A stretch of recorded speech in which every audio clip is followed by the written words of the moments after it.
नमस्कार, आप देख रहे हैं टाइम 8 कैपिटल। मैं हूं अंशिका सिंह। प्यार में धोखा तो लोग अक्सर खाते हैं, लेकिन प्यार में करोड़ों रुपए की चपत लगना आपने कम ही सुना होगा।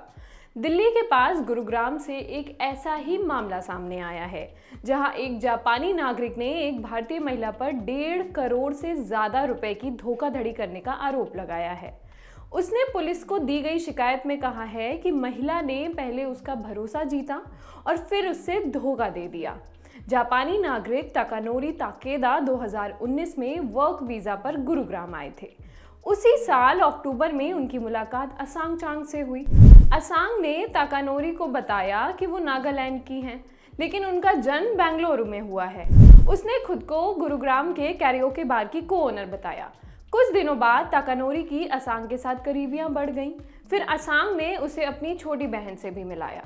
ताकानोरी ने पुलिस कंप्लेन में कहा कि उसने उसे भरोसा दिलाया कि जब तक वो इंडिया में है तब तक वो उसकी देखभाल करेगी और हर सिचुएशन में उसकी मदद करती रहेगी। पिछले साल के शुरुआती दिनों में ताकानोरी जापान लौटा था, लेकिन मार्च में वो फिर वापस इंडिया आ गया। ताकानोरी के वापस आने के कुछ दिन बाद ही असांग ने उसे ईमेल भेजा और उससे 7 लाख रुपए की मदद मांगी। असांग ने पैसे मांगने की वजह ये बताई कि बैंगलोर एयरपोर्ट पर उसका अमेरिका से आया कोई पार्सल लंबे वक्त से पड़ा है, जिसे छुड़ाने के लिए उसे इन पैसों की ज़रूरत है। ताकानोरी ने कहा, उसने मुझे अपने अपार्टमेंट में बुलाया और सारी बातें बताई। उसकी छोटी बहन और भाई भी वहाँ मौजूद थे।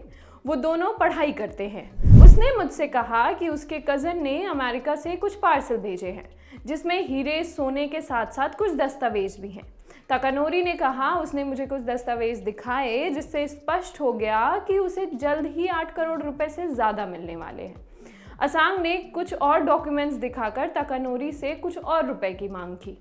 इस बार उसने केंद्रीय वित्त मंत्रालय की ओर से जारी किए हुए डॉक्यूमेंट्स दिखाकर कहा कि उसे 12.5 लाख रुपए जमा करने होंगे। इस तरह असांग ने कई बार ताकानोरी से पैसे लिए और उससे ये कहा कि उसका कोई कज़न तुर्की में काम करता है और वो कुछ ही महीनों में उसे 50 करोड़ रुपए भेजने वाला है, और कज़न से पैसे मिलने के बाद ही वो ताकानोरी के सारे पैसे लौटा देगी। इस तरह असांग ने ताकानोरी से पिछले साल करीब 1.85 करोड़ रुपए ऐंठ लिए। प्यार में धोखा मिलने के बाद ताकानोरी डिप्रेशन में चले गए। चूंकि जब तक लॉकडाउन हो चुका था, इसलिए उन्होंने पुलिस का रुख नहीं किया।